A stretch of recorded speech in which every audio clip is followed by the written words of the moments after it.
Bonjour, bienvenue sur Crypto Ali. J'espère que vous allez bien ce soir, en ce mardi 3 novembre, jour des élections présidentielles aux États-Unis. Alors, on commence immédiatement avec le prix du XRP comme d'habitude. Pour moi, ça ne change rien, élection ou pas. Ma chaîne, c'est XRP. Alors, on parle d'XRP. Alors, 31 cents, 38 canadiens en hausse depuis 24 heures de 0,7%. Le marché aussi est en hausse avec la capitalisation de 530 milliards de dollars et les bitcoins toujours dominants à 63%. Fiat Leak, 0,23 cents 98. Apparemment, c'est en train de monter. C'est tranquille, 164 000 trades par minute. Sûrement que ça va se réveiller tantôt, les marchés, quand que les élections vont plus avancer dans la soirée. Et j'ai aussi un œil sur le Dow Jones pour voir s'il se passe de quoi en particulier. À date, il n'y a rien qui se passe. OK? Alors, on commence avec le liquidité sur demande pour vous montrer ici que le XRP versus le Pesos a eu 3 millions d'échanges aujourd'hui, qui est l'euro USD 1 900 000. OK, ceux qui ne savent pas c'est quoi, utilité, tradunionscam.com, la liquidité sur demande avec les corridors qui ont été établis partout dans le monde à date, où est-ce que les montants d'argent circulent. On peut voir toutes les transactions ici. Allez voir, je vous conseille fortement. C'est très intéressant. Quand vous faites un refresh, vous allez voir toutes les 3 dernières heures en accéléré. On peut les voir en temps réel, là, mais accéléré. Je vous montre un exemple. Il y a les petits XRP qui voyagent. Là. Exemple, États-Unis envers Philippines. Okay? Alors, c'est formidable. Je vais parler des 9 pays qui ne taxent pas les gains des bitcoins. Okay? Il n'y a pas de politique uniforme pour taxer les crypto-monnaies. Certains pays ont adopté une approche plus libérale que d'autres. On passe ça vite fait pour vous montrer. La Biélorussie, okay? Pas de taxe sur les gains de bitcoin. L'Allemagne, ça ne me surprenait pas. Hong Kong, ça je le savais. Malaisie, j'étais pas au courant. Très bel endroit. Malte. Portugal, je suis très surpris aussi. Singapour, je le savais. 8e position, Slovénie. Et la 9e, la Suisse, que je me doutais vraiment qu'eux autres là, sont vraiment la loi là-bas, il n'y a pas de problème. Okay? On regarde les échanges qui supportent le XRP pour le 12 décembre avec Flat Network. Excusez-moi. Alors, les échanges qu'il y a, il y a le Altcoin Trader, Anchor, Anchor, USD, Bitrue, BTC Market, Celsius, Coinfield qui vient d'être ajouté, CoinSpot, eToro, eToro X, GateHub, Index.io Canada, Nexo, Tokens, Uphold, que je suggère. Okay? Et ensuite, pour les portefeuilles, comme moi j'ai utilisé cette méthode-là pour envoyer un message key là, pour avoir mes Spark tokens le 12 décembre. Ça, je sais pas c'est quoi, honnêtement. Kobo.com, je connais pas. Cool Wallet, oui. Exodus, Garda, Ledger. Moi, j'ai utilisé ça pour que j'aille mes XRP le 12 décembre. Et Xom. Aussi, je suggère ça. Si vous voulez utiliser votre portefeuille Xom, pas de problème. OK. Ici, je vais vous parler de cette femme-là. Jita Gonita. OK. Alors, elle parle de la trappe à liquidité mondiale qui nécessite une grande réponse budgétaire. Les banques centrales ont pris des mesures sans précédent, mais la demande doit maintenant être augmentée. Ça, c'est une tête, là, OK? Les autorités fiscales peuvent maintenant soutenir activement la demande grâce à des transferts monétaires pour soutenir la consommation et les investissements à grande échelle. OK? L'écrivaine et économiste en chef du FMI, qui elle s'occupe du Fonds monétaire international, est économiste. Elle parle pas à travers son chapeau, qu'est-ce qu'elle dit, c'est très important, écoutez bien. Combattant le pire ralentissement économique de mémoire de l'homme, les décideurs du monde entier ont réagi avec vigueur. Un soutien fiscal discrétionnaire d'environ 12 milliards, c'est pas bon 12 milliards là, c'est 12 trilliards de dollars là, c'est pas bon ça ici le montant, 12 trilliards de dollars a éclipsé les records précédents. Les banques centrales, en agissant en grand avec l'assouplissement monétaire, les injections de liquidités et les achats d'actifs ont évité une catastrophe financière. Nous sommes maintenant dans une trappe de liquidité mondiale. La remontée de ce que j'ai appelé le grand verrouillage, okay, sera longue et la politique budgétaire devra être le principal enjeu de ville. Pour la première fois dans 60% de l'économie mondiale, y compris 97% des économies avancées, les banques centrales ont poussé le taux d'intérêt directeur en dessous de 1%. Ça, c'est du jamais vu, qui est dans 60% de l'économie mondiale. Dans un cinquième du monde, ils sont négatifs. Bon, négatif, c'est-à-dire que vous déposez, exemple, 100 dollars dans votre compte de banque et vous possédez peut-être juste 99 ou 98 ou 97 dollars. Ça, c'est d'intérêt négatif. Avec un peu de place pour de nouvelles baisses de taux, les banques centrales ont déployé des mesures non conventionnelles. Il existe également un risque accru de guerre de devises dans un piège de liquidité mondiale. Lorsque les taux d'intérêt sont proches de zéro, la politique monétaire agit dans une large mesure en affaiblissant les devises pour favoriser les producteurs nationaux. Ça, c'est pas bon, là. Une guerre de devises, l'euro, l'USD, des choses comme ça, la livre sterling contre le dollar USD.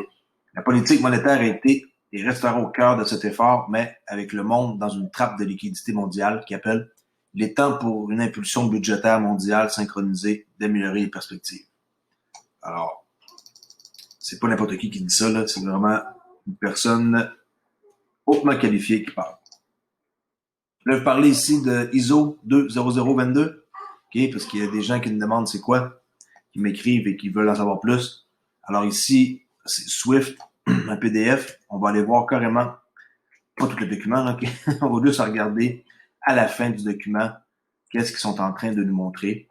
En quoi que Target et Euro 1, ici est la Banque d'Angleterre, là, on voit que c'est pour 2022 jusqu'à 2023, et que la Fed, là, aux États-Unis, autrement dit, là, si vous écoutez ce que je dis, puis que vous attendez jusqu'en 2025 avec vos XRP, vous allez être grassement récompensé.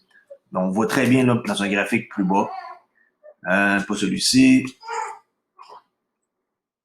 Tout ça, c'est un PDF, là. Je l'ai lu complet, c'est un peu long, là.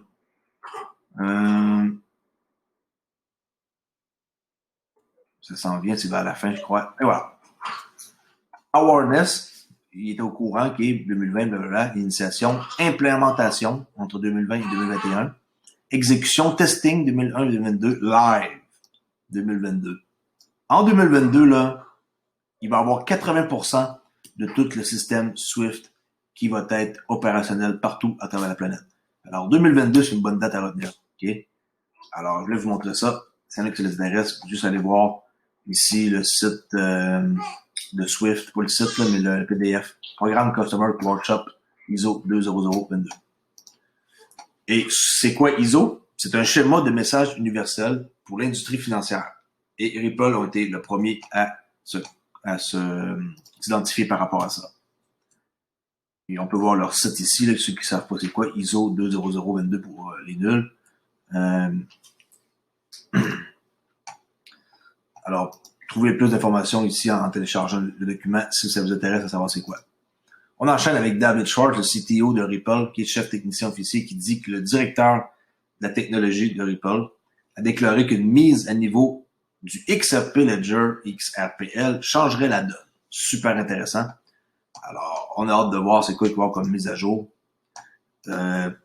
Ici, qu'est-ce qu'on peut savoir? C'est que le serveur du XRPL possède une liste de nœuds unique, on appelle ça le UNL, contenant la liste des validateurs.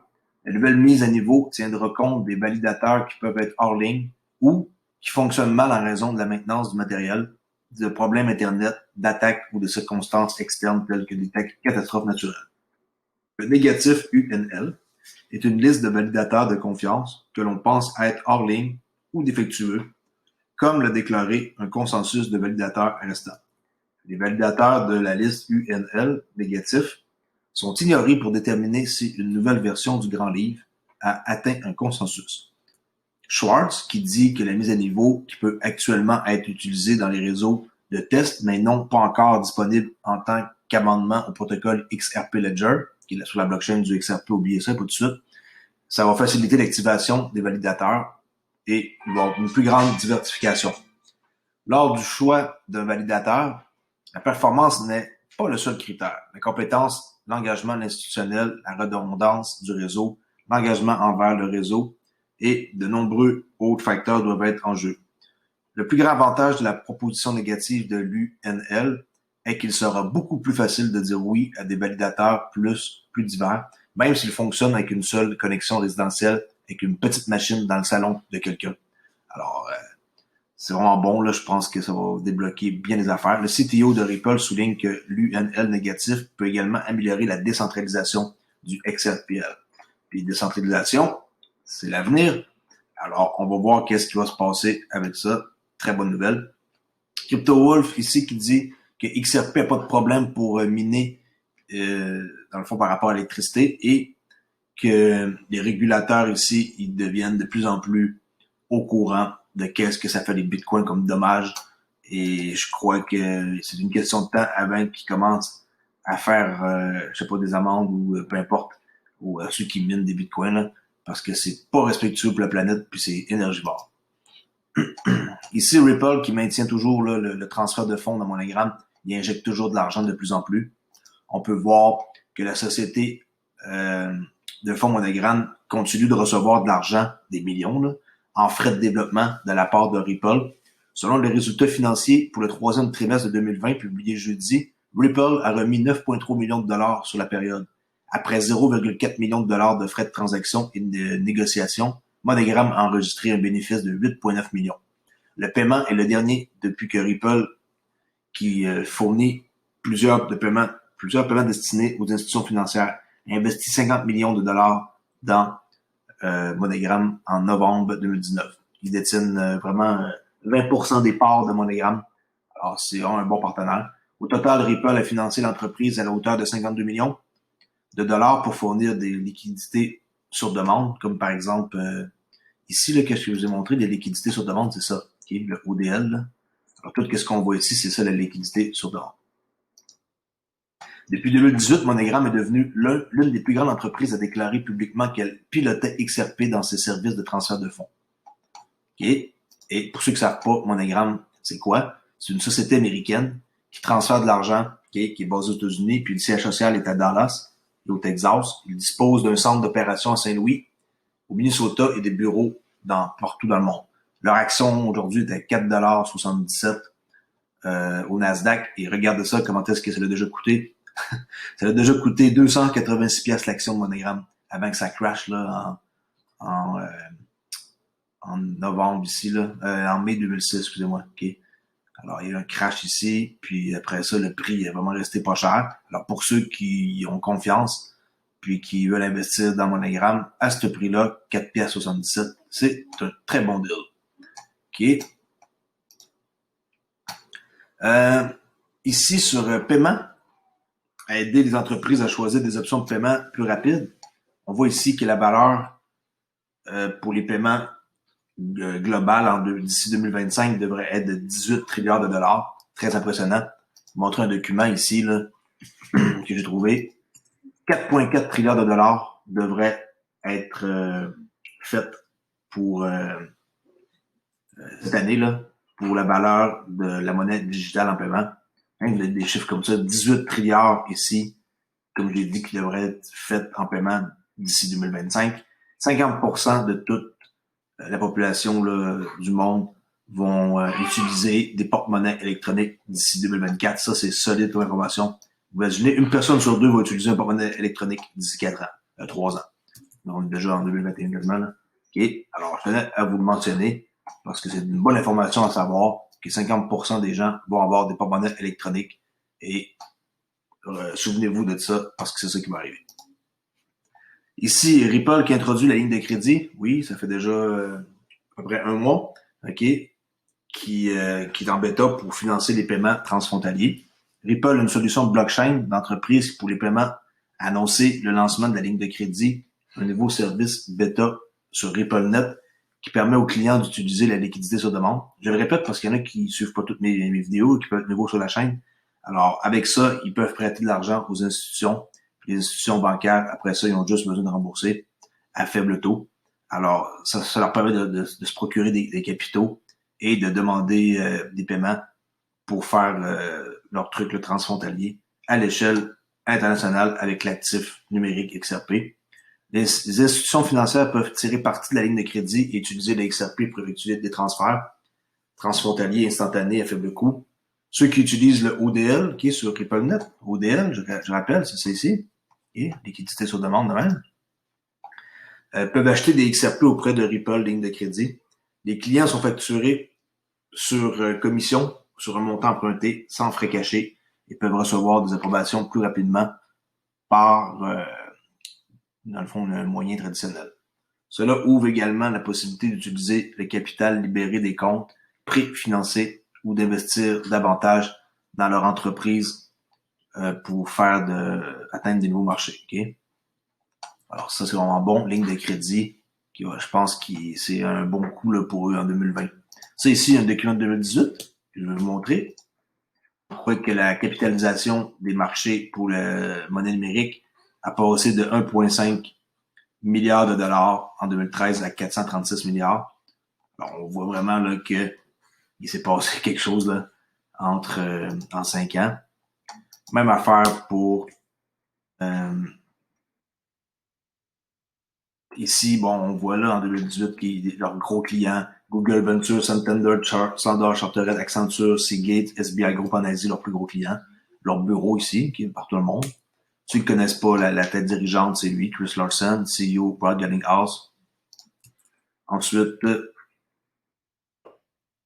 ça, c'est un snapshot là, des 100 clients qu'ils avaient. Maintenant, il y en a 300. Alors, prenez ça si vous voulez. Bank of America, CBC, American Express, Crédit Agricole, TransferGo, Easy Forex, MoneyGram, SBI Remit, Airport, Cambridge. Écoutez, c'est des gros clients. Et là, on voit comment ça fonctionne, là, en gros. Là. Okay. Allez voir le document, c'est très intéressant. Birla, Wharton, Mac Institute, Spring, conférence, PDF. La ligne bleue ici, comment que ça l'a accéléré là, depuis 2007 pour le commerce dans les ventes globales. Regardez le montant que ça l'atteint là. Correspondant Banque Relationship 225 ici.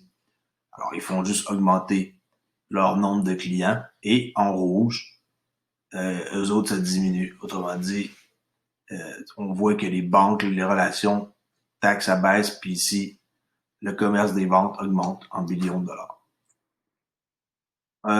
Real time, ok, les paiements en temps réel, comment ça fonctionne. Ok.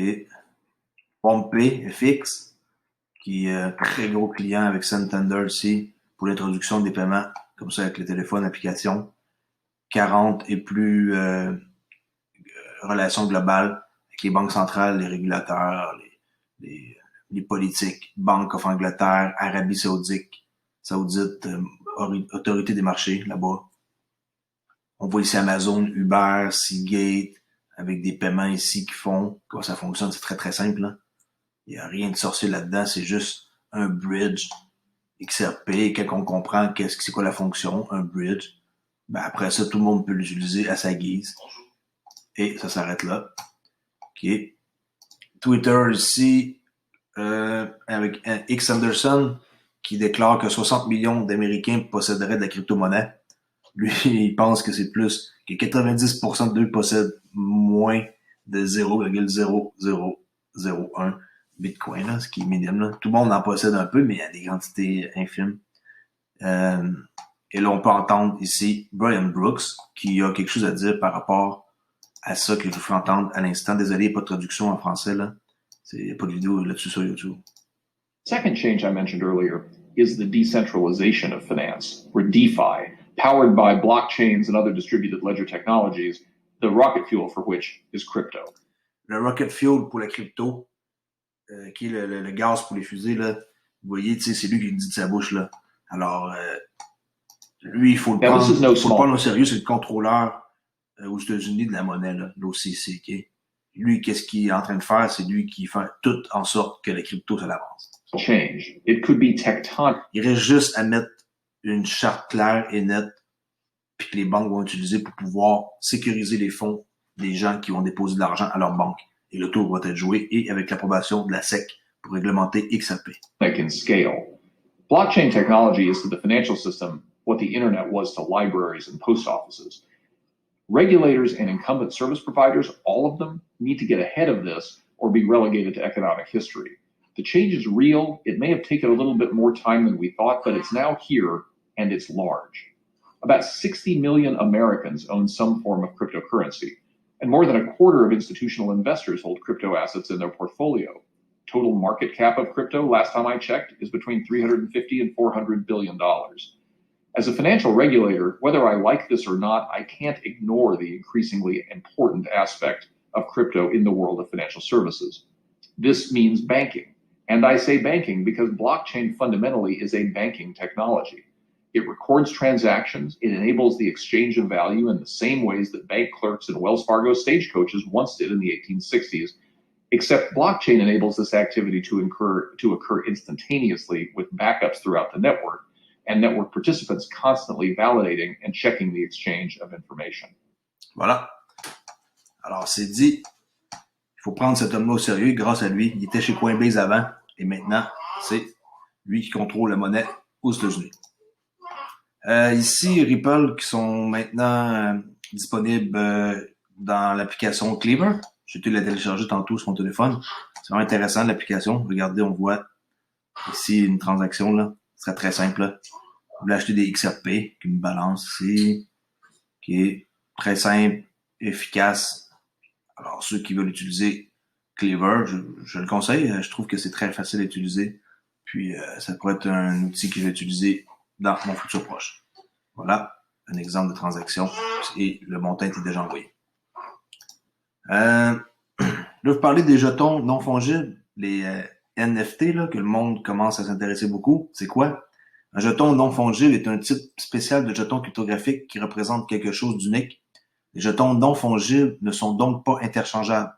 Cela contraste avec la crypto-monnaie comme le Bitcoin et de nombreux jetons de réseau ou d'utilités qui sont de nature fongible. Et j'ai trouvé un méchant site complet qui s'appelle Jetons non fongibles avec le magazine de Cointelegraph qui explique vraiment en détail c'est quoi. Je vais juste vous lire quelques passages.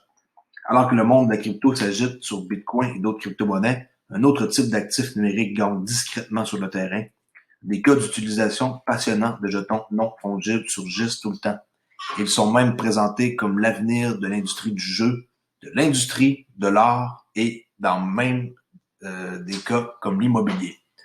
Les NFT peuvent également commander de l'argent. Certains se vendent pour des centaines de milliers de dollars. Et là, on voit un paquet d'exemples. Ici, là, qu'est-ce que c'est les NFT versus les non-NFT? Comme par exemple, que je pourrais vous montrer un exemple concret. Quand vous achetez ici quelque chose de rare, la rareté est un ingrédient important dans la recette qui rend les NFT si attrayants, bien que le développeur ait la liberté de générer une offre infinie de certains actifs. Ils ont également le pouvoir de limiter le nombre d'éléments rares et souhaitables. C'est comme un peu pour la musique. Une pièce de musique, si vous la mettez en pièce NFT, vous la possédez, ça vous appartient. Alors, l'auteur qui l'a créé, c'était lui. Il peut pas rien avoir d'autre. Ça certifie. C'est unique. Alors, comme quel autre exemple que je peux vous donner? J'ai vu un truc ici, là.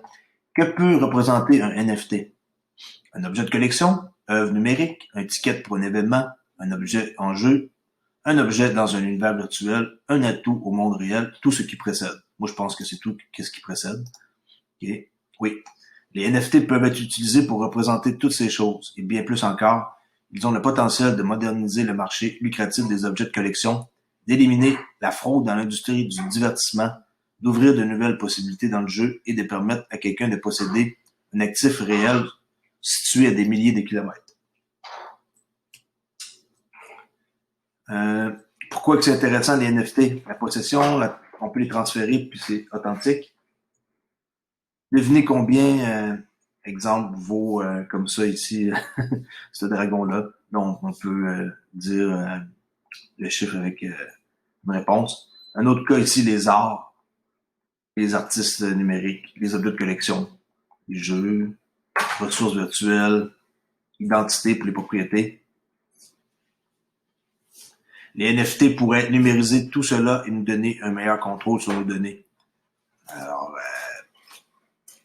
les projets les plus connus sont ici. C'est un domaine nouveau que moi-même je suis en train de regarder, là. Comme CryptoKitty, là, ça, je connais ça. C'est des chats numériques qui peuvent se reproduire et produire une progéniture. Et certains d'entre eux seront les plus rares que d'autres. Alors, on peut en posséder. Et il n'y a pas de fin à ça, là. Puis, un jeu sur la blockchain. Alors, s'il y en a qui ont beaucoup d'informations, plus d'informations que moi sur les NFT, faites-moi en part. On voit ici Ubisoft, une compagnie ici chez nous, là, à Montréal, qui sont aussi dans les NFT. Les NFT les plus chers vendus, carte Atlas, qui s'est vendue pour 210 ETH, 31 000 $. Une carte Prométhée déchaînée des dieux, je sais pas c'est quoi. Crypto Space Commander Battle Cruiser. Decentraland, les secrets du jardin de thé de Satoshi, ça s'est vendu 80 000 $. C'est incroyable. F1, Delta Time Apex Race Car, une voiture qui s'est vendue 113 000 $. Les avantages et les inconvénients. Allez voir. C'est vraiment un site très complet. Là. J'étais surpris de voir ça. C'est fait avec les jetons en passant Ethereum, ECR, ERC721, les contrats là. On voit vers où ça s'en va, c'est l'avenir, c'est complètement débile. Alors, sérieux, moi je suis impressionné de voir ça. OK? Et ça grossit depuis 2017, comme on peut voir ici. Il se passe-tu quelque chose avec le XRP présentement? Bon, aujourd'hui, il y a une journée, je dirais, en dents de scie, puis rien de spécial. Bitcoin, ici, j'avais dit qu'on shortait, on s'aurait fait stopper ici. Alors, bon, OK, c'est un peu n'importe quoi de trader le jour des élections présidentielles américaines. Mais écoutez, je voulais vous montrer pareil à quoi ça ressemble. Alors, pour aujourd'hui, c'est tout. Ça a fait un peu changement de faire une vidéo qui parle de d'autres choses que juste XRP. Il faut prendre ça des fois un peu plus cool. C'est une soirée que je vais écouter aussi des élections. Alors, je fais ça plus tôt que prévu. Alors, c'est Crypto Ali qui parle. Je vous dis à la prochaine pour une autre vidéo et on se reparle demain. Merci, au revoir.